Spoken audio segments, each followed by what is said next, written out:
কে বুঝিবে এ দুঃখ আমার, ওগো মাবুদ তুমি ছাড়া।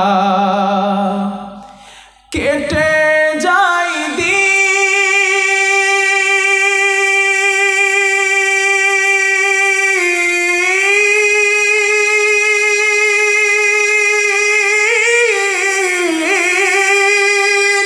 কেটে যায় দিন, কেটে যায় রাত, বোঝে না কেউ দিলের চাহাত। কেটে যায় দিন, কেটে যায় রাত, বোঝে না কেউ দিলের চাহাত। আপন করে কাছে টেনে, আপন করে কাছে টেনে, মেটাও জ্বালা গো পিয়ারা। কে বুঝিবে হে দুঃখ আমার, ওগো মাবুদ তুমি ছাড়া। কাকে শোনাই ব্যথা বিরহের, ওগো মাবুদ তুমি ছাড়া। পৃথিবীতে যত ডাক্তার হয়, মাস্টার হয়, ইঞ্জিনিয়ার হয়, ব্যারিস্টার হয়, জজ হয়, উকিল হয়, ইত্যাদি ইত্যাদি, সবগুলো হবার পিছনে তারা যে কেতাব স্টাডি করেন, ওই কেতাবটা লেখা মানুষের মন মস্তিষ্ক প্রসূত, ঠিক কিনা? একটু আমার সঙ্গে শেয়ার করেন ভাই প্লিজ। ডাক্তার হওয়ার জন্য যে কেতাবগুলো ছাত্ররা পড়েন, ওই কেতাবগুলো মানুষের মন মস্তিষ্ক প্রসূত লেখা না? মানুষের লেখা তো। ইঞ্জিনিয়ার হওয়ার জন্য, উকিল হওয়ার জন্য, ব্যারিস্টার হওয়ার জন্য, জজ হওয়ার জন্য যেই কেতাবগুলো স্টাডি করা হয়, এগুলো কাদের লেখা? মানুষের তো। এখন মানুষের ব্যাপারে আল্লাহর বক্তব্য কি? ওমা উতিতুম মিনাল ইলমি ইল্লা কলিলা। কলিল বলেন না, কলিলা। খুব সামান্য জ্ঞান দিয়েছি আমি মানুষকে, খুব সামান্য জ্ঞান। এখন এই সামান্য জ্ঞান দিয়ে কেতাব লিখেছে, ওই কেতাব পড়ে ডাক্তার, মাস্টার, ইঞ্জিনিয়ার, ব্যারিস্টার হচ্ছে, ঠিক তো? এখন এইগুলা হচ্ছে যারা, ওদের ব্যাপারে ওনার মতামত হলো যাদের মধ্যে কোরআনের এলেম নেই, কোরআনের জ্ঞান নেই, আপনারা হলেন মূর্খ পণ্ডিত। কেন? মানুষের লেখা বই পড়ে আপনারা শিক্ষিত হয়েছেন, আর সব থেকে যিনি বড় জ্ঞানী তার লেখা বইটা পড়ে আপনারা জ্ঞান অর্জন করতে পারেননি, এই জন্যই আপনারা মূর্খ পণ্ডিত। কথা বুঝতেছেন? এই জন্য আসল জ্ঞানের ঘর কোনটা? ওইটা। হ্যাঁ, দুনিয়া তো আসল নয়, দুনিয়া তো মানুষের জীবনের সফলতা বিফলতার মানদণ্ড না। এখানে চাকচিক্যময় হবা, এখানে বিরাট হাই কোয়ালিটি হবা, এখানে বিরাট সম্মানীয় হবা, এটাই মানুষের সফলতা বিফলতার মানদণ্ড না। ওয়াউদখিলাল জান্নাতা ফাকাদ ফাস। সফল তো ওই ব্যক্তি যাকে জাহান্নামের ধার থেকে মুক্তি দিয়ে আল্লাহ জান্নাত দিয়েছেন। এখন এই সফলতা পাওয়ার জন্য কি দরকার? ঈমান আর নেক আমল। আর ঈমান আর নেক আমল আনতে গেলে এই কারখানার দরকার। কথা মাথায় যাচ্ছে ইনশাল্লাহ না? এগুলোর গুরুত্ব আমাদের কাছে অনেক কমে গেছে। হ্যাঁ, যেহেতু আজ মাদ্রাসা, তো আমি এই ব্যাপারেই কথা বলবো ইনশাল্লাহ, আল্লাহ যদি বলেন। আমা তৌফিক ইল্লা বিল্লাহ। এই যে মাদ্রাসায় ছেলেগুলা কোরআন শেখে, এদের ব্যাপারে ইসলামের দৃষ্টিকোণ থেকে ইসলামের বক্তব্য কি, আল্লাহ তাআলার বক্তব্য এদের ব্যাপারে কি, এবং যারা কোরআন শিক্ষা করে তাদের ব্যাপারে রাসূলুল্লাহ সাল্লাল্লাহু আলাইহি ওয়াসাল্লাম কি বলেছেন, আমি এক এক করে হাদিসগুলা বলি আর আপনারা মাথায় সাজান, আর বাড়ি গিয়ে ভাববেন জীবনে কত লস খাইছি, কতটা লস খেয়েছি, বাড়ি গিয়ে একা একা ভাববেন, চিন্তা করবেন। হাদিসগুলা মাথায় সাজান আপনি। 1 নাম্বার, কোরআন তেলাওয়াতের ফজিলত। যেই ব্যক্তি নিয়মিত কোরআন তেলাওয়াত করে, আল্লাহ পাক তার প্রতি রহমত, দয়া, করুণা নাজিল করেন। সুবহানাল্লাহ। হুজুর একটা দলিল দেন।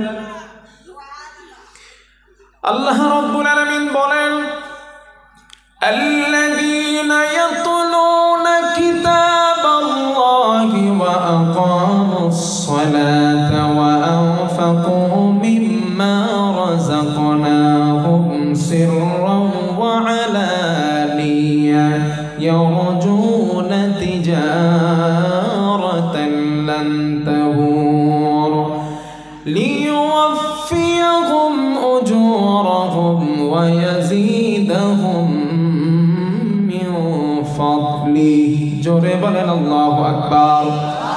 আল্লাহ রাব্বুল আলামিন বলেন বান্দারে যারা নাকি আমি আল্লাহর কোরআন তেলাওয়াত করলো, নামাজ আদায় করলো, আমি আল্লাহ তাদেরকে যেই অর্থ সম্পদ দান করলাম ওই অর্থ সম্পদ আমি আল্লাহ রাস্তায় গোপনে এবং প্রকাশ্যে তারা ব্যয় করলো।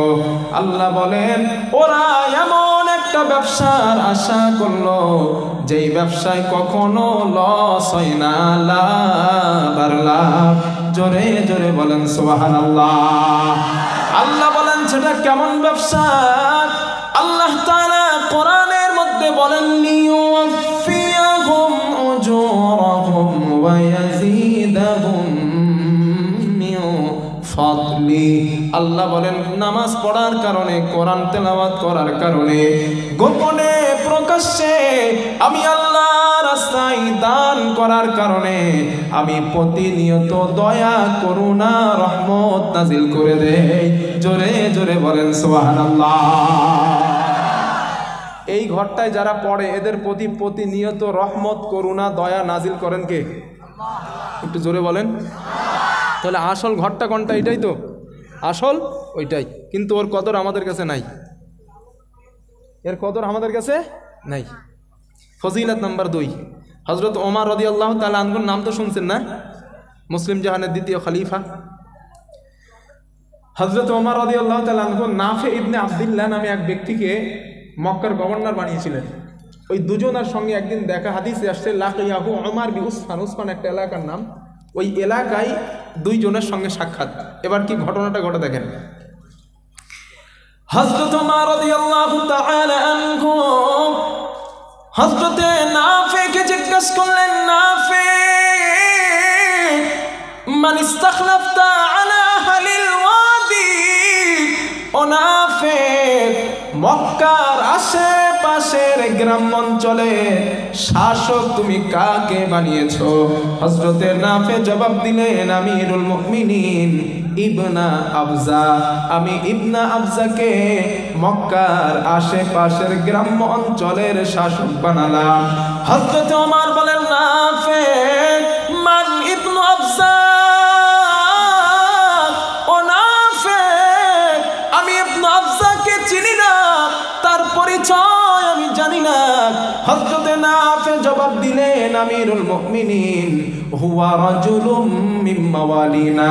সে হলো আমাদের একজন মুক্তকৃত গোলাম। সে ছিল আমাদের ঘরের গোলাম, আমরা তাকে আজাদ করে দিয়েছি। আজাদ করে দেওয়ার পর আমরাই তাকে শাসক বানাতে বাধ্য হলাম। এই কথা শোনার পর আমিরুল মুমিনিন হযরত ওমর রাদিয়াল্লাহু তাআলা আনহু রেগে গেলেন। ও নাফে, তোমরা একজন গোলামকে কেমন ভাবে শাসক বানালা? একজন গোলামকে কেমন করে তোমরা শাসক বানিয়েছো? শাসক বানানোর জন্য একজন জ্ঞানী মানুষ, বুদ্ধিমান বুদ্ধিমতী মানুষ কি তোমরা পেলে না? হযরতে নাফে বলেন, হুজুর রাগ পরে করেন, আগে আমার কথাটা শোনেন। আমার আলোচনা কি বোঝা যাচ্ছে ভাই? বোঝা যাচ্ছে তো না? না বুঝতে পারলে বলবেন, কারণ না বুঝলে শুধু আমার কণ্ঠ শুনে কাম হইবে না। আমি সুদ দিচ্ছি বটে, তবে যত সময় কথা বলবো আল্লাহ যদি বলেন একটা কথা হাদিসের বাইরে বলবো না ইনশাআল্লাহ। যত সময় বলছি আমি একটা কথা হাদিসের বাইরে বলবো না ইনশাআল্লাহ। তবে একটু ধৈর্য ধরেন, রাত তো অনেক। সূরা আন-নাবা 30 নম্বর পারার মধ্যে এসছে না, ওয়াজআলনাল লাইলা লিবাসা ওয়াজআলনান নাহারা মাআশা ওয়াজআলনা নাওমাকুম সুবাতা। আমি দিনকে আচ্ছাদন দিয়ে ঢেকে দিয়েছি, কালো চাদর দিয়ে ঢেকে দিনকে রাত বানাইছি। দিনের বেলা তোমরা কাজ করবা। ফাইদা, সূরা জুমার মধ্যে আছে না, ফাইদা কুদিয়াতিস সালাত ফান্তাশিরু ফিল আরদ। নামাজ শেষ হয়ে গেছে, তোমরা জমিনে ছড়িয়ে পড়ো। আবতাগু মিন ফাদলিল্লাহ, তোমার রবের দেওয়া রুজি তোমরা অন্বেষণ করো। এটার অর্থ দিনের বেলা আমরা কাজ করবো, এটাই স্বাভাবিক ব্যাপার, তাই না চাচাজি? দিনে কাজ করে হাত ক্লান্ত হয়, চোখ ক্লান্ত হয়, কান ক্লান্ত হয়, পা ক্লান্ত হয়, শরীর দুর্বল হয়। আল্লাহ বলেন দিনকে ঢেকে কালো চাদর দিয়ে রাত বানাইছি, ওই রাতের মধ্যে একটা নেয়ামত দিয়েছি, ওয়াজআলনা নাওমাকুম সুবাতা, ঘুম দিয়েছি, ঘুমিয়ে যাও, সারা দিনের ক্লান্তি দূর করে সকালবেলা আমি আল্লাহ পরিপূর্ণ মানুষ হিসাবে তোমারে জাগিয়ে দেই। তাহলে আল্লাহ রাত বানাইছেন কিসের জন্য? ঘুমানোর জন্য। এরপরেও আপনারা বসে আছেন, যতই বলেন হুজুর ভাল লাগতেছে, সব ঠিকই আছে, লেকিন শরীর কিন্তু দুর্বলতা বোঝে না, ঘুম কিন্তু বাপ চাচা বোঝে না, ঘুম আসলে ঘুমাইতেই হবে। এই জন্য যেহেতু রাত অনেক অনেক অনেক হয়েছে, এই জন্য আল্লাহ কি ওয়াস্তে একটু মনোযোগ দেন, আর যদি একটু ঘুম আসে একটু ধৈর্য ধরেন, ধরা যাবে তো ইনশাআল্লাহ, আল্লাহ কবুল করেন। তো হজরতে নাফে ওমররে কি বললেন? বললেন হুজুর, না না একদম না, হজরতে নাফে ওমর রাদিয়াল্লাহু তাআলা আনহুকে বলেন হুজুর আপনি রাগ পরে করেন, হ্যাঁ এই সাউন্ডটা থাকার হাত দিয়ে আল্লাহর রাস্তে। বললেন হুজুর আমার উপরে রাগ তো করতেছেন, রাগ একটু পরে করেন, আগে আমার কথা শোনেন। হযরত ওমর রাদিয়াল্লাহু তাআলা আনহু বলেন নাফে কেন রাগ করব না, কেন রাগ করব না, তোমরা একজন গোলামকে কেমন ভাবে শাসক বানিয়েছো এটা তো আমার মাথায় আসে না। হযরতে নাফে জবাব দিলেন আমিরুল মুমিনিন ওই গোলামটা কোনো সাধারণ গোলাম না, ওই গোলামটার মধ্যে এমন চারটা ভালো ভালো কোয়ালিটি রয়েছে, যেই কোয়ালিটিগুলো থাকার কারণে আমরা তাকে শাসক বানাতে বাধ্য হলাম। হযরত ওমর বলেন নাফে ওই কোয়ালিটি, ওই গুণগুলি তুমি আমাকে শোনাও। হযরতে নাফে জবাব দিলেন আমিরুল মুমিনিন এক নাম্বার কোয়ালিটি ইন্নাহু লাকারিউল লিকিতাবিল্লাহ, ওই গোলাম আল্লাহর কোরআনের বিশেষ অভিজ্ঞ ব্যক্তি, কোরআনের জ্ঞান অর্জন করছে, এই জন্য আল্লাহ ওরে আমরা গোলাম থেকে শাসক বানাইছি।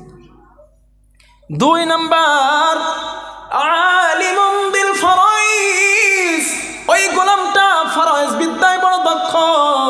তিন নাম্বার কাসিম, লোকটা বিচার জানে ভালো। এই তিনটা কোয়ালিটি থাকার কারণে আমরা তাকে শাসক বানাতে বাধ্য হলাম। আমিরুল মুমিনিন এবার যদি আপনার কোনো বক্তব্য থাকে আপনি বলতে পারেন। হযরত ওমর বলেন নাফে ইন্না নবিয়াকুম সাল্লাল্লাহু আলাইহি ওয়াসাল্লাম قال ان الله يرفع بهذا الكتاب اقواما ويدع به اخرين। ও নাফে আমরা আল্লাহর হাবিবকে বলতে শুনেছি, আল্লাহর নবী বলতেন এই কোরআনের মাধ্যমে আল্লাহ কারো সম্মান বাড়িয়ে দেন, আবার এই কোরআনের মাধ্যমে আল্লাহ কারো সম্মান কমিয়ে দেয়। যে কোরআনের কাছে আসে, কোরআন অনুযায়ী আমল করে, কোরআন বুকে ধারণ করে, কোরআন শেখে, আল্লাহ তাকে জিরো থেকে হিরো বানান। ঠিক কিনা বলেন? একটু কথা তো বলেন। আর যে কোরআনের সঙ্গে দুশমনি করে, কোরআনের বিরোধিতা করে, আল্লাহ তাকে হিরো থেকে জিরো বানান। বাস্তব দৃষ্টান্ত বুশের জীবন, আপনার জীবন চেয়ে দেখেন, বুশের জীবনের দিকে চেয়ে দেখেন। ও পার্লামেন্টের মধ্যে কোরআনের বিরুদ্ধে কথা বলার কারণে একজন মুসলিম মিডিয়া জুতো ছুঁড়ে বুশকে মেরেছিল। এটা এখনো গুগলে আছে, চিরন্তন সাক্ষী হয়ে আছে, দেখে নিতে পারেন আমার কথা, বাস্তবতা দেখে নিতে পারেন, আজও ইন্টারনেটে আছে ওটা। কোরআনের বিরুদ্ধে কথা বলার কারণে মুসলিম মিডিয়াটা জুতো ছুঁড়ে বুশকে মেরেছিল। মারার কারণে ওই মুসলিম মিডিয়াটা অ্যারেস্ট হয়, রিমান্ডে যায়। কয়েক মাস রিমান্ডে থাকার পরে যখন বার হলেন, উনি দেখলেন আমি যেই জুতো দিয়ে বুশকে ছুঁড়ে মেরেছিলাম ওই জুতোটা কয়েক হাজার ডলারে মানুষেরা অকশন করে কিনে নিয়েছে। আমি জুতোর ফজিলত বয়ান করতেছি না, আমি এতটুকু বোঝাতে চাই জুতো একটা নিকৃষ্ট বস্তু, তাই না? পায়ের ময়লা সাফ রাখার জন্য, পাকে হেফাজত রাখার জন্য জুতো ব্যবহার করি। একটা নিকৃষ্ট বস্তু কোরআনের বিরুদ্ধে চরণকারী ব্যক্তির গায়ে লাগার কারণে আল্লাহ জুতোটার দামও বাড়াইলেন। আর এই মখলুকাতের শ্রেষ্ঠ মখলুকাত মানুষ যদি কোরআনের কাছে আসে, কোরআন পড়ে, আল্লাহ কি তার মর্যাদা বাড়াবেন না? মানুষ বিশ্বাস করে না মানুষ। হ্যাঁ, এই কোরআন কারো সম্মান বাড়ায়, আবার কারো সম্মান কমায়। এখানে ওলামায়ে কেরাম আছেন, জিজ্ঞেস করেন তো কত টাকা আছে এদের? কত টাকা আছে? আমার কত টাকা আছে? হ্যাঁ, আপনারা কোটিপতি লোক এখানে বসে আমার চেয়ার বসাইছেন। ইজ্জতের মালিক কেডা? বলেন আমারে। হুজুরে দাওয়াত করে বিরিয়ানি খাওয়ান, গোশত খাওয়ান, হুজুর খান খান, আল্লাহর রাস্তে খান, আপনি খাইলে আমার ব্যবসায় আল্লাহ বরকত দিবেন কেন? হ্যাঁ, ইজ্জতের মালিক কে? এই কোরআন। কাউরে সম্মান দেন, কাউরে সম্মান কমান। কথা বোঝাইতে পারছি ইনশাল্লাহ আমি, না? ফজিলাত নাম্বার 3, হাদিস নাম্বার 3, ভালো করে শোনেন। আজকে 2টা ছেলের মাথায় পাগড়ি পরাইলাম না, শোনেন হাদিস নাম্বার 3। আল্লাহ নবী বলেন, ক্বালা রাসূলুল্লাহ সাল্লাল্লাহু আলাইহি ওয়াসাল্লাম, রাসূলুল্লাহ সাল্লাল্লাহু আলাইহি ওয়াসাল্লামের বর্ণনা, আল্লাহর নবী বলেন, কিয়ামতের দিন কোরআনওয়ালার সঙ্গে সাক্ষাৎ করে বলবে, হাল তারিফুনি, তুমি কি আমাকে চেনো? ওই ব্যক্তি জবাব দিবে, লা, না, আমি তোমাকে চিনি না। আল্লাহর নবী বলেন, কোরআন ওই ব্যক্তিকে জবাব দিবে, আনা সাহিবুল কোরআন,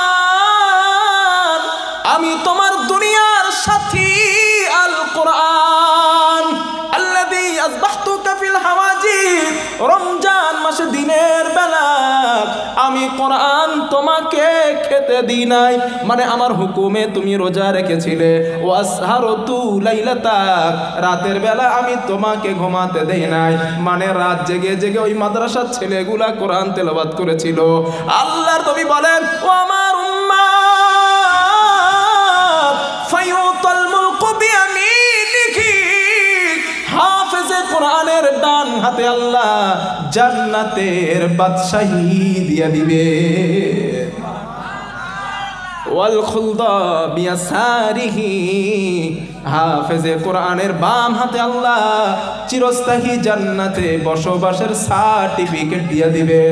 আল্লাহর নবী বলেন, শুধু তাই নয়, ওয়ায়ুদা আলা রাসিহি তাজুল ওয়াকার, হাফেজে কোরআনের মাথায় আমার আল্লাহ জান্নাতের সম্মানের মুকুট পরাবেন। মুকুট দুনিয়ার সরকারের মাথায় যেমন মুকুট পরানো হয়, আল্লাহ বলেন, আল্লাহ নবী বলেন, না না, হাফেজে কোরআনের মাথায় আল্লাহ হাসরের ময়দানে মুকুট পরাবেন। সুবহানাল্লাহ বলেন। নবীজি বলেন, শুধু তাই নয়, হাফেজে কোরআনের গায়ে জান্নাতের জামা পরানো হবে। হাফেজে কোরআনকে শুধু না, তার বাবা লোকের বাড়ি মেন্দারি করে লোকের খেতে কামলা দিয়া সন্তানটারে হাফেজ বানিয়েছিল, মা কষ্ট করে সন্তানটারে বড় করেছে। আল্লাহর নবী বলেন, ওই বাবা মাকেও 2 জোড়া জান্নাতের পোশাক পরানো হবে। নবীজি বলেন, এই 2 জোড়া জান্নাতের পোশাক পরানোর কারণে বাবা মা বলবেন, বিমা কুসিনা হাদিহি, এই সম্মান আমাদের কেন দেওয়া হয়েছে, এই মর্যাদা কেন দেওয়া হয়েছে? আল্লাহর পক্ষ থেকে জবাব দেওয়া হবে, লিআখদি ওয়ালাদিকুমুল কোরআন, তোমাদের সন্তান দুনিয়ায় কোরআন পড়ার কারণে এই সম্মান মর্যাদা আল্লাহ তোমাদের দিয়ে দিয়েছে। ও ডাক্তারের বাবা, মাস্টারের বাবা, ইঞ্জিনিয়ারের বাবা, ব্যারিস্টারের বাবা, বড় চাকরিজীবী ব্যবসায়ীর বাবা, সন্তান টাকা থাকার কারণে দুনিয়ায় বড় গাড়ি পেতে পারেন, বড় বাড়ি পেতে পারেন, বড় এসি জায়গা পেতে পারেন, কিন্তু হাসরের ময়দানে ওই সন্তানের বিনিময় আল্লাহর কাছ থেকে পুরস্কার নিশ্চিত আপনি পাবেন না। কথা বুঝতে পারছি? বুঝতে পারতেছেন তো না ইনশাল্লাহ? আর একজন হাফেজের বাবা মাকে আল্লাহ জান্নাতের পোশাক পরাবেন। এটা বাকি বিল্লার বাপের কথা না, নবীজি বলেছেন হাদিসে। এখানে ওলামায়ে কেরাম আছেন, জিজ্ঞেস করেন। এই হাদিসের সনদ একদম দুর্বল না। আমি এত কাঁচা কথা মাহফিলে বলি না। হ্যাঁ, তবে এখানে যে আলেম আছে তাদের ছাত্র হবার যোগ্যতা রাখি না, তবে যতটুকু বুঝি হাদিস, যতটুকু বুঝি আমি বলি না কোনো দুর্বল সনদের হাদিস, এতটুকু বিশ্বাস রাখতে পারেন। কথা বোঝাইতে পারছি ইনশাল্লাহ না? এই জন্য 2টা সন্তান তো একটারে আল্লাহর রাস্তায় একটু হাফেজ বানায়েন, একটা ইঞ্জিনিয়ার। আমি একথা বলি যে আপনি ইঞ্জিনিয়ার বানাবেন না, ডাক্তার বানাবেন না, মাস্টার বানাবেন না, ব্যারিস্টার, এই কথা আমি কখনো বলি না। আপনি বানান, তবে আমার একটা দাবি আছে, আপনি যে মুসলিম, আপনার উচিত হলো আপনার বাচ্চাটা প্রাথমিক অবস্থায় তার হাতের নুরানি কায়দাটা তুলে দিয়ে তাকে কোরআনটা শেখানো। আপনার একটা ছেলের, এখানে ওলামায়ে কেরাম আছেন, জিজ্ঞাসা করেন, যদি একটা ছেলে ব্রেনিয়ান হয় ভালো, 2 বছর হাফেজ হতে তার সময় লাগে, মিনিমাম 2 বছর। তো 2 বছর আপনার ছেলের জীবন থেকে সময়টা কেড়ে নেন। 2 বছর ছেলেটারে হাফেজ বানায়া এবার ডাক্তার, মাস্টার, ইঞ্জিনিয়ার, ব্যারিস্টার বানান। যদি আপনার ছেলে কোরআনের হাফেজ হয়ে ডাক্তার হয়, কি হবে জানেন? ওই ডাক্তার কখনো কন্টাকের ওষুধ লিখতে পারে না। কথা ঠিক কিনা? অনেক এমবিবিএস ডক্টর এমন আছেন, মৃত বাবা মাকে আইসিইউর মধ্যে রেখে গার্জেনকে বলে আপনার বাবা মা এখনো জিন্দা আছে, 5 দিন 7 দিন 1 সপ্তাহ রেখে দেন। রেখে দেওয়ার পরে ওই মৃত বাপ মায়ের গার্জেনের কাছ থেকে 5 লাখ টাকা 7 লাখ টাকা নেয় আর বলে আপনার বাবা মা জীবিত আছে। আদৌ না, বাবা মা কিন্তু মারা গেছে।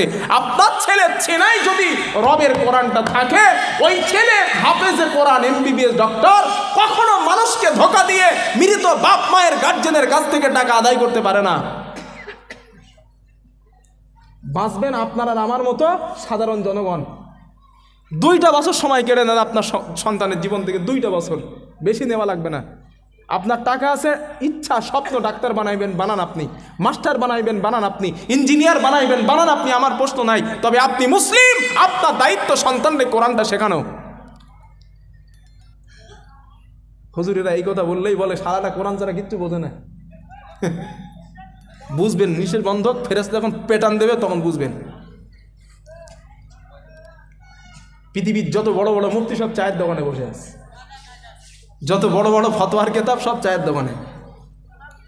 জানিস ওই হুজুর শালা এমন খাওয়া খায়, পেটগুলো তোর মুসমানা হয়েছে। শালা হুজুর খাইতে তোর কি রে? তোর খাইতে মনে করছে কেটা? হুজুর খাইলেও জ্বালা, না খাইলেও জ্বালা। হুজুর যদি জোরে জোরে জোরে হাঁটে রাস্তা দিয়া, ওই চায়ের দোকান থেকে বসে সমালোচনা করে, নিশ্চয় দাওয়াত পাইছে হুজুর, এই জন্য জোরে জোরে হাঁটতেছে। আর যদি আস্তে আস্তে হাঁটে, বলে জন্মের খাওয়া খেয়েছে, এই জন্য আস্তে আস্তে হাঁটতেছে। মানে জোরে হেঁটেও সুখ নাই আমাদের, আস্তে হেঁটেও সুখ নাই। কর্মটা কি?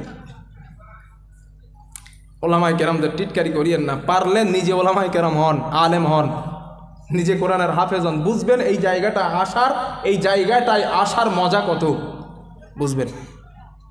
হ্যাঁ, আমাদের হয়তো টাকা নেই, বেশি পয়সা নেই, আমাদের বেশি অর্থ নেই, তবে আল্লাহ আমাদের ইজ্জত দিয়েছেন।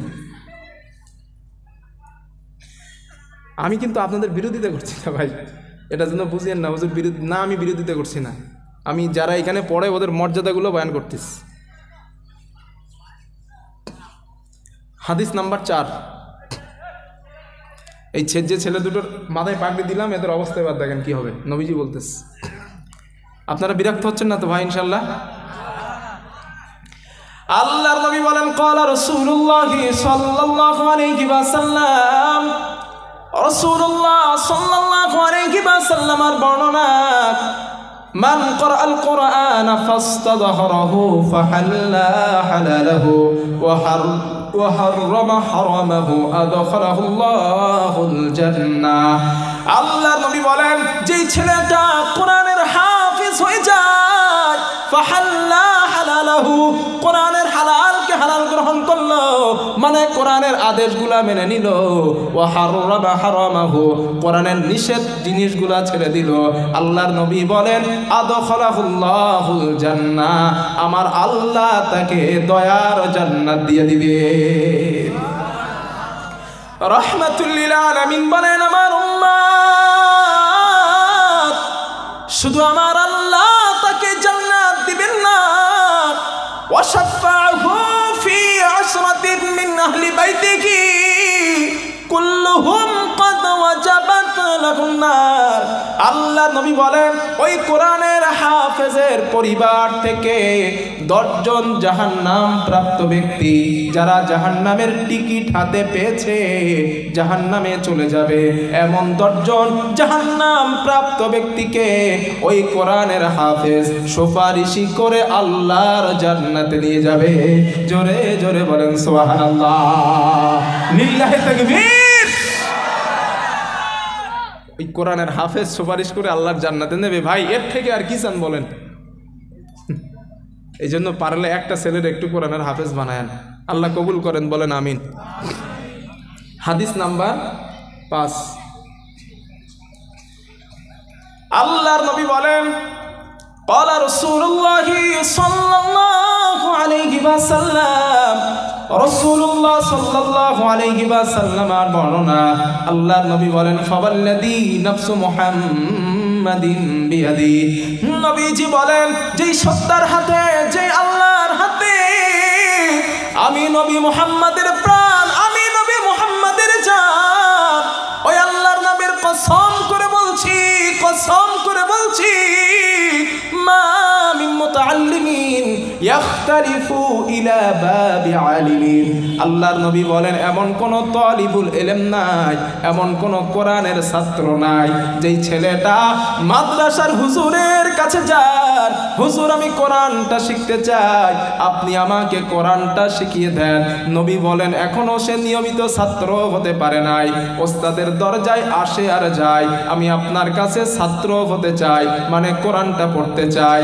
আল্লাহর নবী বলেন ও আমার উম্মাত ইল্লা কাতাবাল্লাহু লাহু বিকুল্লি কদামিন ইবাদাতা সানাতিন, একটা মানুষ একটা দিন নয়, দুইটা দিন নয়, তিনটা দিন নয়, একটা না 365টা দিন সারা দিন নফল রোজা রাখলো, সারা রাত নফল নামাজ পড়লো, ওই মানুষটার আমলনামায় যতটা সওয়াব হয়, আল্লাহর নবী বলেন যেই ছেলেটা মাদ্রাসায় কোরআন শেখার জন্য যায়, নবী বলেন তার প্রতিটা কদমের বিনিময় আল্লাহ এক এক বছরের নফল ইবাদতের সওয়াব লিখে দেয়।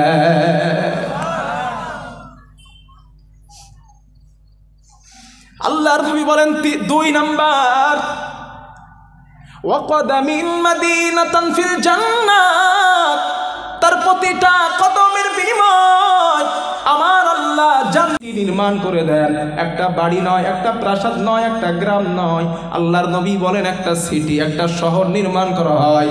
আল্লাহর নবী বলেন 3 নাম্বার, ওয়াতাস্তাগফিরু লাহুম ফিল আরদ, জমিনে যারা বিচরণ করে, গাছের পাখিগুলা, সমুদ্রের মাছগুলা, আল্লাহর কাছে ওই তালিবুল ইলমদের জন্য আল্লাহর কাছে ক্ষমা চাই। আল্লাহ এদের যদি কোনো ভুল হয়ে যায়, এদের যদি কোনো অন্যায় হয়ে যায়, আমার মালিক আপনি এদেরকে ক্ষমা করে দিন, আপনি এদেরকে মাফ করে দিন। আল্লাহর নবী বলেন ওয়ায়ুমসি ওয়ায়ুসবিহু মাগফুরাল্লাহ, সকাল আর সন্ধ্যা এই মাদ্রাসার ছেলেদের আমলনামা পরিষ্কার করা হয়, আমার আল্লাহ এদের গুনাহগুলো মাফ করে দেন। সুবহানাল্লাহ বলেন।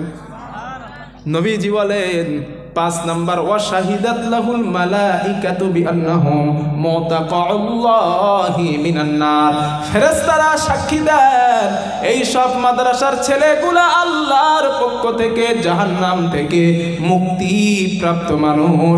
জোরে জোরে বলেন সুবহানাল্লাহ, লিল্লাহি তাকবীর।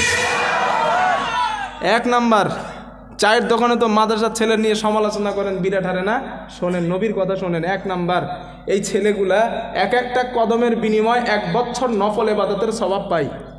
এটা আমার কথা না রসুলের কথা? একটু কথা বলেন না ভাই, কেরা বলছেন কথাগুলা? নবী বলেছেন, হাদিসে নবী যে আল্লাহর নামে শপথ করেছেন, ফাওয়াল্লাযী নাফসু মুহাম্মাদিন বিয়াদি, আমি শপথ করে বলছি আল্লাহর হাবিব, এই ছেলেগুলার প্রতিটা কদমের বিনিময় 1 বছরের নফল ইবাদতের সওয়াব লেখা হয়। 2 নাম্বার, এদের কদমের বিনিময় জান্নাতের সিটি নির্মাণ করা হয়। 3 নাম্বার, পৃথিবীর প্রাণীগুলা এদের জন্য আল্লাহর কাছে মাপ চায়। 4 নাম্বার, সকাল সন্ধ্যা এদের আমল নামা পরিষ্কার করা হয়, এদেরকে ক্ষমা করা হয়। 5 নাম্বার, ফেরেশতারা সাক্ষী দেন এরা আল্লাহর পক্ষ থেকে জাহান্নাম থেকে মুক্তি প্রাপ্ত মানুষ। প্রিয় চাচাজি আমার, চিন্তা করেন আপনাদের গ্রামে মাদ্রাসাটা আছে, কত দাম আপনাদের। ছেলেগুলা কষ্ট করে রাত্রে ঘুমায়, রাত 3টের দিকে উঠে কোরআন পড়ে, কত কষ্ট করে তারা। আপনারা মনে করেন যে বাইরে থেকে আসছে ছেলেগুলা মাদ্রাসায় পড়ে হাবি জাবি, চিন্তা ভাবনা করেন না।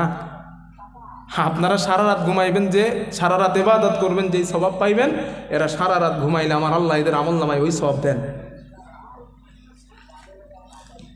এই জন্য আল্লাহ কি ওয়াস্তে একটু কোরআনটা শেখেন, বাচ্চাদেরকে একটু শেখান, আল্লাহ তৌফিক দেন। বলেন আমিন, আরো জোরে বলেন আল্লাহুম্মা আমিন।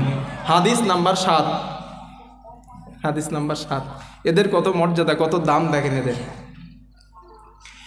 আল্লাহর নবী বলেন ক্বালা রাসূলুল্লাহ সাল্লাল্লাহু আলাইহি ওয়াসাল্লাম, রাসূলুল্লাহ সাল্লাল্লাহু আলাইহি ওয়াসাল্লামের বর্ণনা, আল্লাহ নবী বলেন মাসালুল মুমিনিল্লাযী ইয়াকরাউল কুরআন, যেই ইমানদার যেই মুসলমান নিয়মিত কোরআন তেলাওয়াত করে, আল্লাহর নবী বলেন আল্লাহর কাছে তার দৃষ্টান্ত কেমন জানো, কামাসালিল উতুরুজ্জা, মিষ্টি কমলার মতো মিষ্টি কমলা।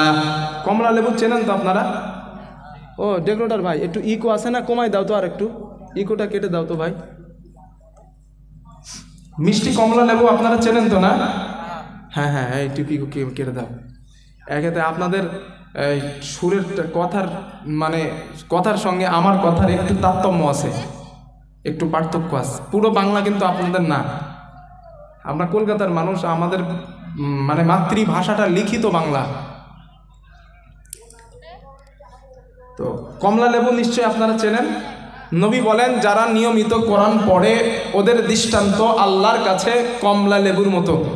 রিহা তাইয়িবুন ওয়া তা'আমুহা তাইয়িবুন, যেই স্বাদ, যেই কমলার স্বাদ অনেক মিষ্টি, যার ঘ্রাণ অনেক সুন্দর, তাই না? কমলা লেবুর সুঘ্রাণ আছে না? কমলা লেবুর স্বাদ মিষ্টি আছে না?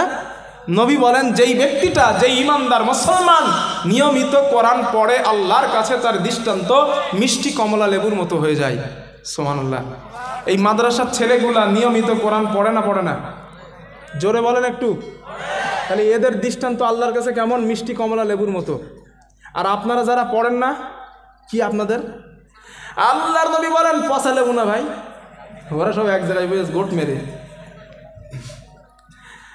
আল্লাহর নবী বলেন ওয়া মাসালুল মুমিনিল্লাযী লা ইয়াকরাউল কুরআন, যেই ইমানদার যেই মুসলমান নিয়মিত কোরআন পড়ে না তার দৃষ্টান্ত হলো কামাসালিত তামরা, খেজুরের মতো। খেজুরের তো কোনো ঘ্রাণ নাই কিন্তু স্বাদ আছে, ঠিক তো?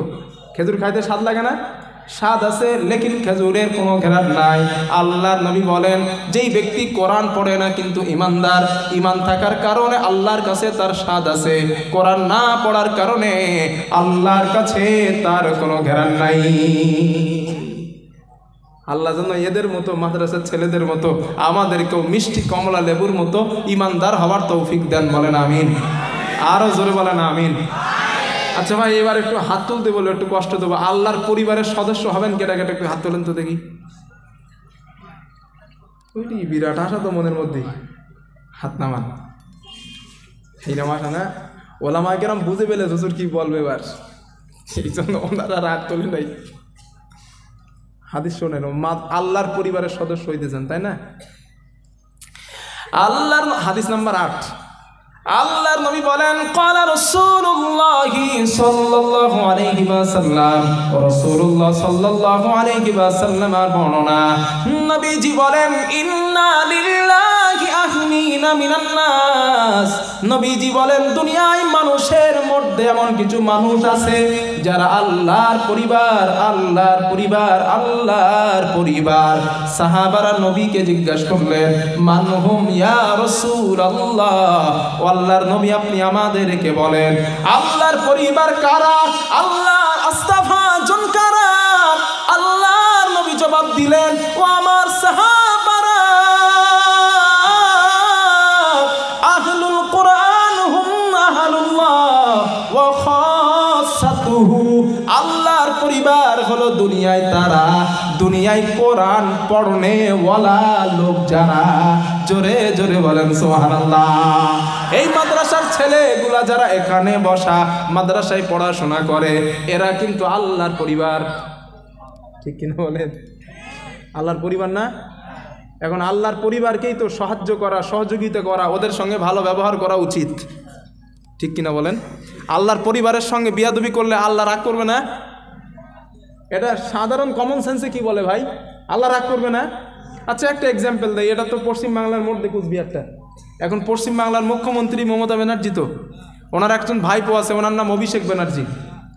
এখন অভিষেক ব্যানার্জি আপনাদের এলাকায় আসছে একটু দেখাশোনা করার জন্য। এখন আপনাদের এলাকায় আসার পরে আপনাদেরকে বলছে না সরি, আপনাদের এলাকায় এসছে, ওনার সঙ্গে প্রশাসন থাকবে না? হ্যাঁ, সবাই একটু বলেন থাকবে তো? থাকবে। শুধু প্রশাসন থাকবে না, মাঝে মধ্যে আবার অভিষেককে স্যালুটও জানাবে, তাই তো? স্যালুট দেবে না? স্যালুট স্যার, স্যার কেন স্যালুট দেবে বলেন দিন? ও মুখ্যমন্ত্রীর ভাইপো তাই, মানে মুখ্যমন্ত্রীর পরিবারের সদস্য তাই। মুখ্যমন্ত্রীর পরিবারের সদস্য হওয়ার কারণে প্রশাসন তারে স্যালুট দেয়।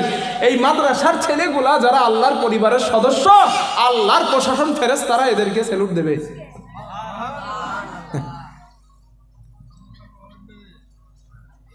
হালা কি হুজুরে নিছিস আজকে রে, শুধু মাদ্রাসার ছেলের ফজিলত বয়ান করে, আমাকে কিছু বলে না। চিন্তা করতেছেন মনে মনে না? আপনি কোরআন পড়েন, আপনি আল্লাহর পরিবারের সদস্য হয়ে যাবেন। কোরআন পড়বেন না, শুধু চায়ের দোকানে বসে বসে পিট্টু লেটোবেন, তাস লেটোবেন, আবার স্বপ্ন দেখবেন আল্লাহর পরিবারের সদস্য আমি। এত খামোকা? হ্যাঁ, দুই একজন দেখবেন চায়ের দোকানে বসে, ডানাতে থাকে ওই কাপ, চায়ের কাপ, আর বাঁহাতে থাকে বিড়ি টানে আর ফু দেয়, ফু যাই কত দূর। এখন ওই বিড়ি টানবেন আর আশা করবেন আমি আল্লাহর পরিবারের সদস্য হব। আল্লাহ আমাদেরকে হেফাজত করেন, বলেন আমিন। আরো জোরে বলেন আল্লাহুম্মা আমিন। আল্লাহ যেন আমাদের কোরআন পড়ে আল্লাহর পরিবারের সদস্য হওয়ার তৌফিক দেন, জোরে বলেন আল্লাহুম্মা আমিন। হাদিস নাম্বার 9, কোরআন তেলাওয়াতের ফজিলত। হাদিসটা একটু মজার হাদিস, তবে হাদিসটা শোনেন। রাসূলুল্লাহ সাল্লাল্লাহু আলাইহি ওয়াসাল্লাম একদিন বসে আছে, আমরা যেভাবে বসে আছি ঠিক এইভাবে সাহাবায়ে কেরামদেরকে নিয়ে নবী বসা। ঠিক একজন মহিলা নবীজির কাছে আসলেন, আসার পরে বললেন, আহবাবতু লাকা নাফসি ইয়া রাসূলুল্লাহ, হুজুর আমি আপনার কাছে নিজেকে হিবা করে দিতে চাই, মানে আপনারে বিয়ে করতে চাই। আমি নিজেকে আপনার কাছে হিবা করতে চাই, মানে আপনারে বিয়ে করতে চাই। এখন নবীজি এই বিয়ের প্রস্তাব পাওয়ার সাথে সাথে রাসূলুল্লাহ সাল্লাল্লাহু আলাইহি ওয়াসাল্লাম একটু লজ্জা পেয়ে গেলেন। আর লজ্জা পাওয়া তো স্বাভাবিক, ঠিক না? এখন কেউ যদি আপনাদের এসে, অল্প বয়সে কি আছে, আমার ভাই ধরেন আমার বয়সে, এখন ভাইয়ের এসে কেউ বললো আমি আপনারে বিয়ে করতে চাই, ভাই লজ্জা পাবে না? এত লোকের সামনে বললে কথা বলেন না কেন? লজ্জা পাবাই তো স্বাভাবিক, তাই না? তো হাদিসে আসছে নবীজি মাথাটা নিচুর দিকে করলেন, একটু লজ্জা পেলেন। আমার বন্ধুগণ, ওই মাহফিলের মধ্যে বসে থাকা একজন গরিব সাহাবা, ইল্লাম ইয়াকুন ফি হাদা, সাহাবাটা দাঁড়ালেন। ওই সাহাবা দাঁড়িয়ে বললেন, ইয়া রাসূলুল্লাহ, আপনি যদি নারীটাকে বিয়ে না করেন, যাওবিজিনিহা, নারীটা আপনি আমার সঙ্গে বিয়ে দিয়ে দেন। আল্লাহর নবী বললেন, বিয়ে তো করবা, মোহরানা কি আস? মোহরানা তো ফরজ, দেওয়াই তো লাগবে। ওই সাহাবা জবাব দিলেন, ওয়াল্লাহি লা ইয়া রাসূলুল্লাহ, আল্লাহর কসম মোহরানা দেওয়ার মতো টাকা আমার কাছে নাই। আল্লাহর নবী বললেন, তাহলে বিয়ে কেমন করে হবে? মোহরানা দেওয়ার টাকা নাই, তুমি বিয়ে হবে না, চলে যাও। সাহাবাটার মনটা খারাপ। আল্লাহর নবী কিছু সময় চুপ থাকলেন। চুপ থাকার পর নবীজি সাহাবাকে বললেন, সাহাবা ইযহাব ইলা আহলিকা, ও সাহাবা তুমি তোমার বাড়িতে চলে যাও।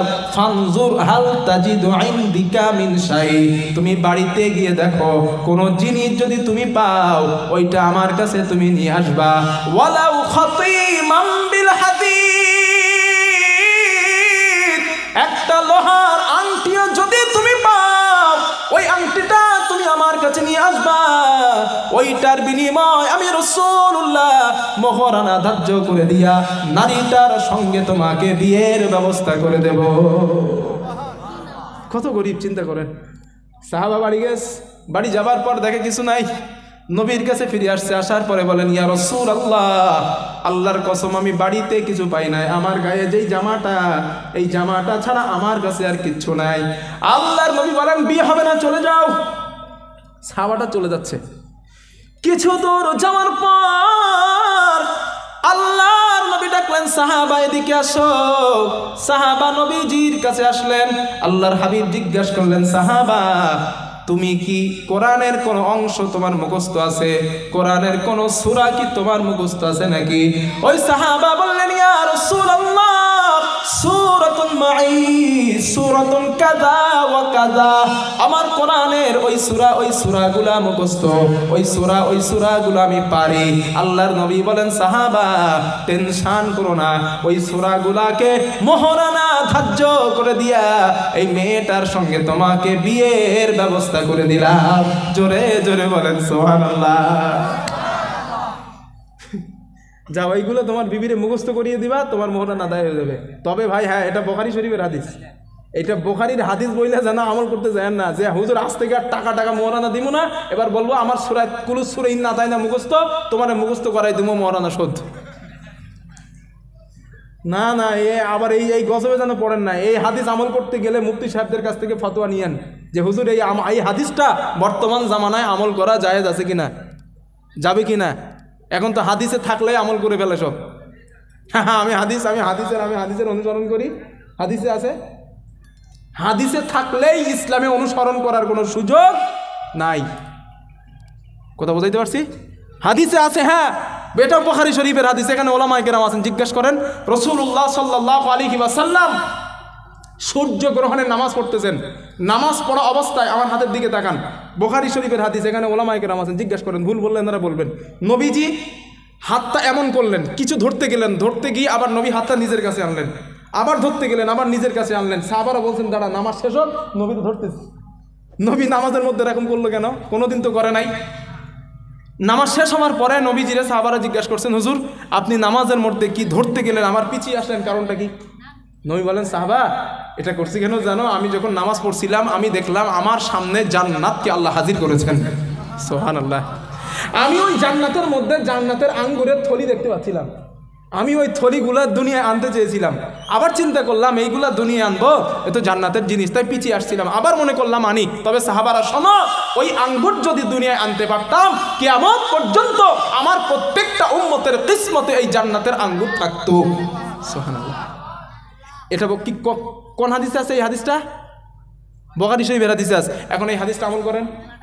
নামাজ পড়তে পড়তে আপনি ধরতে যান, এখন বিনা প্রয়োজনে ধরতে গেলে তো নামাজ ফৌত হবে। এটা তো হাদিস বুখারীর, আমল করেন। আব্দুল্লাহ ইবনে আব্বাস থেকে হাদিস, এটাও বুখারীর হাদিস। উনি তখন ছোট্ট মানুষ, রমজান মাসে নবীজি আমার বাড়ি গেছেন, আমি রাত্রে নবীজি উঠেছেন, উঠে নবী হাজতে যাবেন, হাজত থেকে ফিরেছেন। আমি তার আগে আব্দুল্লাহ ইবনে আব্বাস রাইসুল মুফাসসিরিন, উনি বলছেন নবী চাচাতো ভাই, আমি পানির লোটা দিয়া নবীজির পাশে রাখলাম, নবী উজু করলেন। আমি চিন্তা করলাম নবী উজু করছেন মানে নামাজ পড়বেন, আমি উজু করে নবীর বাম পাশে দাঁড়ালাম। হাদিসে আসছে আব্দুল্লাহ ইবনে আব্বাস বলেন আমার ডান কান ধরে নবী ডান ধারে আনছেন। বুখারী শরীফের হাদিস। নবী আব্দুল্লাহ ইবনে আব্বাস বলেন আমার ডান কানটা নবী ধরে কান ধরে ডান ধারে আনছেন নামাজের মধ্যে। এখন নামাজের মধ্যে কান ধরে টানা, এটা আপনি কই পাইছেন? বুখারী শরীফের হাদিস তো। পাকামোর লিমিট থাকে।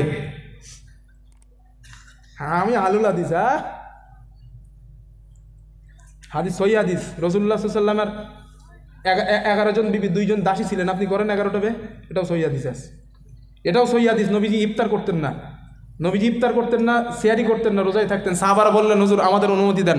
নবী বললেন আমি যা খাই, আমি যা দেখি, তোমরা তা করো না, তোমরা তা দেখো না, তোমাদের জন্য এটা বৈধ না। এটাও হাদিস, মানেন আপনি তো আহলুল হাদিস। নবী ফজরের নামাজ, তাহাজ্জুদের নামাজ পড়তেন, একটু পামার নাম নিতেন, উজু করতেন না, ফজরের নামাজে জামাতে যেতেন। সাহাবারা বললেন দাঁড়া নবীর ধরবো। আমাদের নবী বলছেন উজু ছাড়া তোমরা জানো, ঘুম থেকে উঠে উজু ছাড়া নামাজে যাইবা না, আর নবী উজু ছাড়া নামাজে গেছেন, দাঁড়া নবীরে ধরবো। নবীজি বললেন সাহাবারে আমি যখন ঘুমাই আমার জেসেম ঘুমায়, শরীর ঘুমায়, আমার রূহ আমার অন্তর ঘুমায় না। সুবহানাল্লাহ বলেন। এটাও তো হাদিস, এটাও সহি হাদিস, আপনি মানেন। পাকামোর লিমিট থাকে, কথা বুঝতেছেন না? আর যুবক ভাই আপনাদের মাথা খাইছে কিসে জানেন? ওই মোবাইল শরীফই খাইছে আপনাদের মাথা। আর ফোনের মধ্যে আছে বাংলা বুখারী শরীফ, এই বাংলা বুখারী শরীফ পড়ে পড়ে বিরাট বড় শায়েখ হয়ে গেছেন। স্পষ্ট এখানে ওলামায়ে কেরাম আছেন, জিজ্ঞাসা করেন। আমার তো এলেম কালাম নাই, আমি এনাদের ছাত্র হওয়ার যোগ্যতা রাখি না। বুখারী শরীফের হাদিসের মধ্যে নবী বলছেন ততদিন কিয়ামত হবে না যতদিন আল্লাহ এই দুনিয়া থেকে এলেম উঠিয়ে না নেবেন।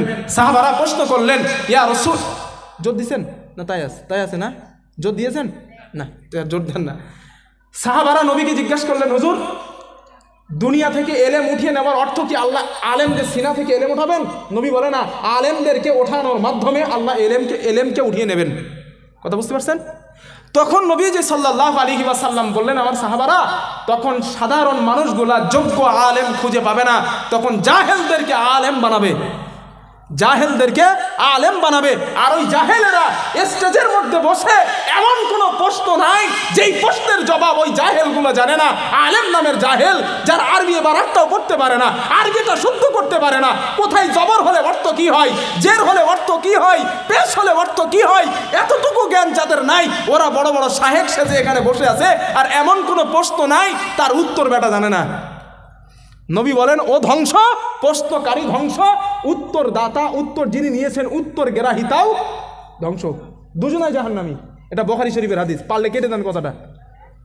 এবার আপনারা আমারে বলেন, আমাদের ভারতবর্ষে বাংলাদেশ যাওয়া লাগবে না, ভারতবর্ষের জমিনে, আমাদের পশ্চিম বাংলার জমিনে এমন কিছু শায়েক বার হয়েছে যারা আরবি এবার আটটাও পড়তে পারে না।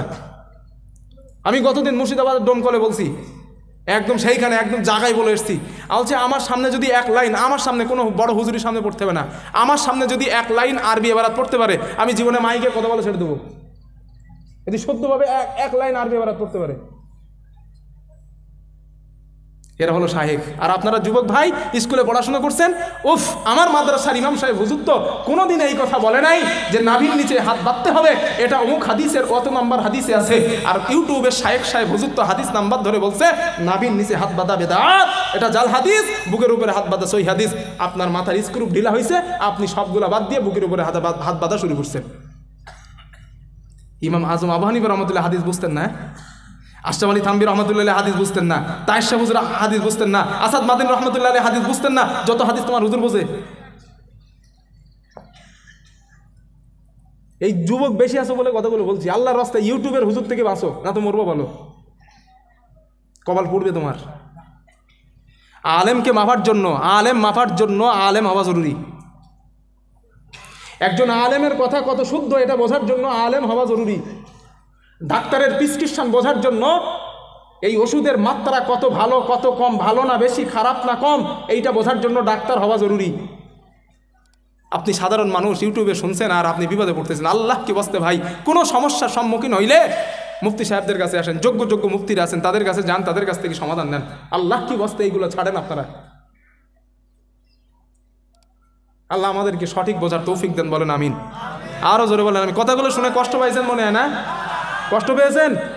আমি জানি না আপনারা এখানে কোন মাযহাব অনুসরণ করেন, তবে আমি যতটুকু শুনলাম এখানে জামায়াতের মানুষ সব, তাই তো? ঠিক বলছি তো হুজুর? ঠিক না? যাক আলহামদুলিল্লাহ, তাহলে ভালো জায়গায় ভালো কথাই বললাম। হইতেছে না? তাহলে বলাটা একেবারে খারাপ কিছু করি না।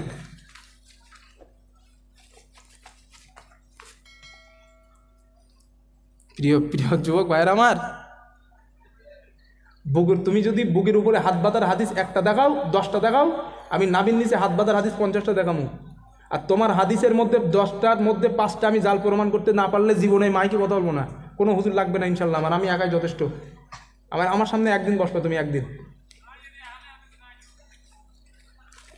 না 2-1 জন হচ্ছে, জন্ম নিচ্ছে।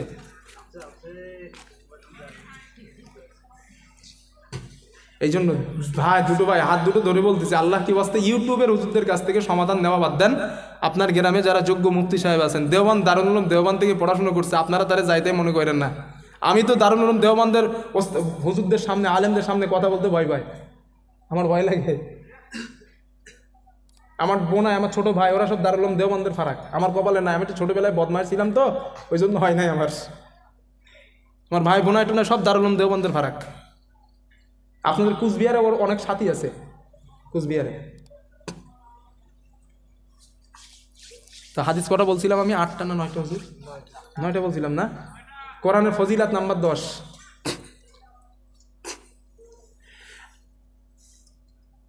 ও না, এই কথাটা তো আমি শেষ করতে পারি না, যে ওই সাহাবা কোরআনের বিনিময়ে যে মোহরানা ধার্য করে বিয়ে করলেন, এইটা হাদিসে আছে, এইটা আমল করতে যদি যান তাহলে মুফতি সাহেবদের কাছ থেকে ফতোয়া নেবেন, এইটা আমি বলছিলাম, তাই তো? হ্যাঁ, এই হাদিসটা আমল করতে গেলে মুফতি সাহেবদের কাছে যাবেন, যে হুজুর আমি এই পরিস্থিতিতে আছে, হাদিস এইটা আছে, আমি এখন কী করব? যদি মুফতি সাহেবরা ফতোয়া দেন, না করতে পারেন, তাহলে ঠিক আছে। কথা বোঝা গেছে? আল্লাহ কবুল করেন, আল্লাহ বোঝার তৌফিক দেন, বলেন আমিন। আরও যদি বলে আল্লাহুম্মা আমিন। হাদিস নাম্বার 10, আল্লাহর নবী বলেন ক্বালা রাসূলুল্লাহ সাল্লাল্লাহু আলাইহি ওয়াসাল্লাম, রাসূলুল্লাহ সাল্লাল্লাহু আলাইহি ওয়াসাল্লামের বর্ণনা, ইকরা আল কুরআন ফাইন্নাহু ইয়াতি ইয়াউমাল কিয়ামাতি শাফিআন লিআসহাবিহি।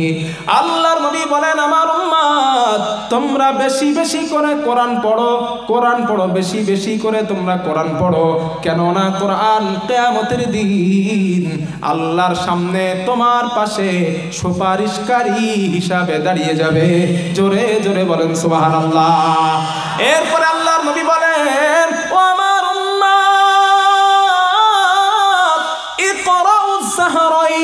তোমরা কোরআনের দুইটা উজ্জ্বলতম সূরা পড়বা, এক নম্বর সূরাতুল বাকারা ওয়া সূরাতুল আলে ইমরান। এক নম্বর সূরা বাকারা, দুই নম্বর সূরা আলে ইমরান। আল্লাহর নবী বলেন ফাইন্নাহুমা ইয়াতিয়ানি ইয়াউমাল কিয়ামা কাআন্নাহুমা গামামাতান। আল্লাহর নবী বলেন এই দুইটা সূরা দুই খণ্ড মেঘ অথবা দুইটা ছায়া হয়ে তোমার পাশে দাঁড়াবে। আও ফিরকানিম মিন তাইরিন সাফা, অথবা দুইটা উঠতে থাকা পাখির ঝাঁক তোমার পাশে আল্লাহর সামনে দাঁড়াবে। আল্লাহ নবী বলেন এই দুইটা সূরা এক পর্যায়ে আল্লাহর সামনে তর্ক করা শুরু করবেন, আমার আল্লাহ এই বান্দাকে আপনি জান্নাত দান করে দেন। নবীজি বলেন ওই কোরআন দুইটা সূরা ওই পাঠক পাঠিকাকে আল্লাহর কাছে তর্ক করে দয়ার জান্নাতে নিয়ে যাবে। পড়বেন তো ইনশাল্লাহ? ইনশাল্লাহ সবাই পড়বেন না ইনশাল্লাহ? আল্লাহ কবুল করেন, বলেন আমিন। আরও জোরে বলেন আল্লাহুম্মা আমিন। হাদিস নাম্বার 11, হাদিস নাম্বার 11। আল্লাহর নবী বলেন ক্বালা রাসূলুল্লাহ সাল্লাল্লাহু আলাইহি ওয়াসাল্লাম, আজকের যেই ছেলেগুলো হাফেজ হইছে না দুটো, এদের অবস্থা দেখেন। নবীজি বলেন কিয়ামতের দিন কোরআনের হাফেজওয়ালা ব্যক্তিদেরকে আল্লাহ ডাকবেন, ডাকার পরে বলবেন বান্দা ইকরা, তুমি পড়ো, ওয়ারতাকি, তুমি উপরে ওঠো, তুমি পড়ো এবং উপরে ওঠো, ওয়ারাত্তিল কামা কুনতা তুরাত্তিলু ফিদ দুনিয়া, দুনিয়ায় যেমন আস্তে আস্তে ধীরে ধীরে তুমি পড়তে এমন ধীরে ধীরে আস্তে আস্তে তুমি পড়ো। ফাইন্না মুনজিলাকা ইনদা মাতাইনা, যেখানে তুমি তোমার তেলাওয়াত থামাবে ওটাই হবে তোমার উচ্চ মাকাম, ওটাই হবে তোমার মঞ্জিল। জোরে জোরে বলেন সুবহানাল্লাহ। এই আয়াত থেকে বোঝা যায়, রাসূলুল্লাহ সাল্লাল্লাহু আলাইহি ওয়াসাল্লামের বর্ণনা থেকে বোঝা যায়, আল্লাহর নবী হাদিসের মধ্যে বলছেন আল্লাহ বলবেন দুনিয়ায় যেমন আস্তে আস্তে ধীরে ধীরে তার তিলের সঙ্গে তেলাওয়াত করতে এমন ধীরে ধীরে আস্তে আস্তে তেলাওয়াত করো। এটা বোঝা যায় বর্তমান আমাদের জামানায় আমাদের সমাজে রমজান মাসে যখন তারাবি হয় 4G স্পিরিট 5G স্পিরিট, ঠিক না? তো কি ভুল বলতেছি মনে হয়? না না আপনাদের ঠিক আছে, এদিক ঠিক আছে, আস্তে আস্তে হয় না? 20 রেখার তারাবি পড়তে কত সময় লাগে? এদিকে 20 মিনিট, 20 এ তো তাহলে 10 GB স্পিরিট, 20 মিনিটে আবার 20 রেখার তারাবি শেষ হয়। বিশ্বাস করেন ভাই, খতম তারাবি আছে না? ও খতম নাই, হায় হায় রে কপাল পড়া। 45 মিনিট লাগে, 45।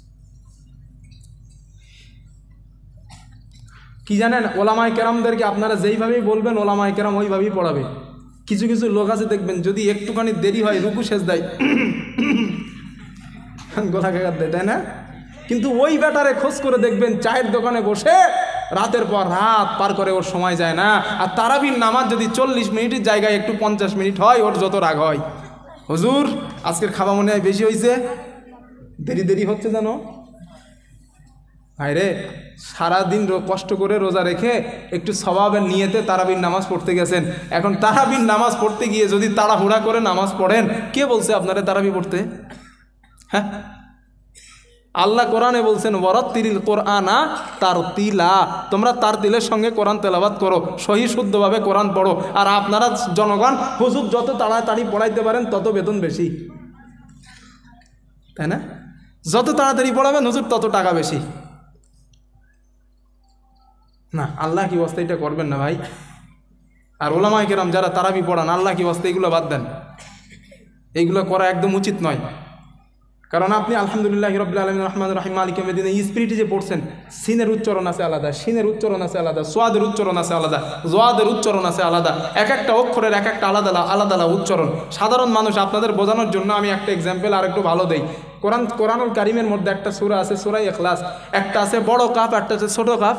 এখানে কি আছে? কুল হু আল্লাহু আহাদ আছে না? আপনাদের তো মুখস্থ সূরাটা। কুল কুল কুল মানে কি বলো, আর কুল মানে খাও। আপনি যদি পড়েন কুল হু আল্লাহু আহাদ, বলো আল্লাহ এক, আর যদি পড়েন কুল হু আল্লাহু আহাদ, খাও আল্লাহ এক। বুঝতেছেন? তাড়াতাড়ি পড়ার কারণে কুল আসবে না, কুল এসে যাবে। ইদা যা নাসরুল্লাহ, এখানে সোয়াদ আছে না আমি সাহেব? সোয়াদ আছে। ইদা যখন যা আসা নাসরুল্লাহ, যদি মোটা করে পড়েন সোয়াদ হবে, সোয়াদ পড়লে আসবে সাহায্য বা বিজয়। আর যদি এখানে সিন পড়েন নাসরুল্লাহ, অর্থ দেবে শকুন। তাহলে পূর্ণাঙ্গ ব্যাখ্যা কি? যখন আসবে আল্লাহর পক্ষ থেকে সাহায্য বা বিজয়। আর যদি পড়েন নাসরুল্লাহি ওয়াল ফাত, অর্থ দেবে যখন আসবে আল্লাহর পক্ষ থেকে শকুন। সওয়াব পাইবেন, সারাদিন রোজায় থেকে বেকার সব।